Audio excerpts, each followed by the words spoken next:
ଏହି ତିନୋଟି ରାଶିର ଲୋକ କେବେ ହେଲେ ରୂପା ମୁଦି ପିନ୍ଧନ୍ତୁ ନାହିଁ, ନଚେତ୍ ଏହାର ଖରାପ ପ୍ରଭାବ ପଡ଼ିବ ଓ ଆପଣଙ୍କୁ ବର୍ବାଦ କରିପାରେ।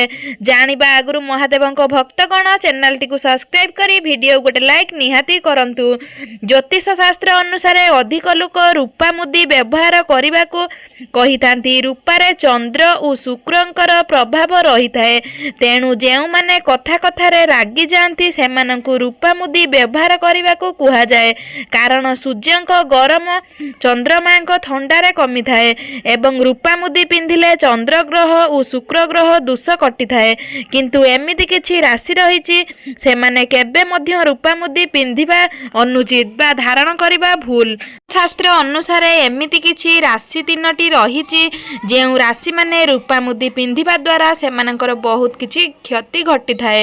ତେବେ ଦର୍ଶକ ବନ୍ଧୁ ଆସନ୍ତୁ ଆମେ ଆଜି ଜାଣିବା ସେହି ତିନୋଟି ରାଶି ବିଷୟରେ।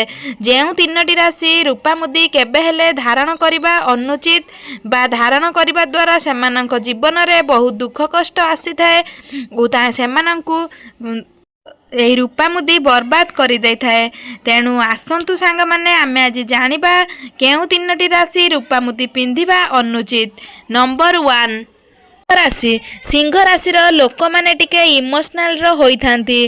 ଇମୋସନାଲ ଲୋକ ରୂପା ମୁଦି ପିନ୍ଧିବା ଉଚିତ ନୁହେଁ।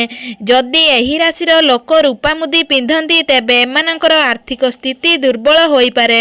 ଜୀବନ ସାରା ଟଙ୍କା ପଇସାର ଅଭାବ ସମସ୍ୟା ଲାଗି ରହିଥାଏ ଓ ଧନହାନି କ୍ଷତି ହୋଇଥାଏ। ସେଥିପାଇଁ ସିଂହ ରାଶିର ବ୍ୟକ୍ତିମାନେ ରୂପା ମୁଦି ପିନ୍ଧନ୍ତୁ ନାହିଁ।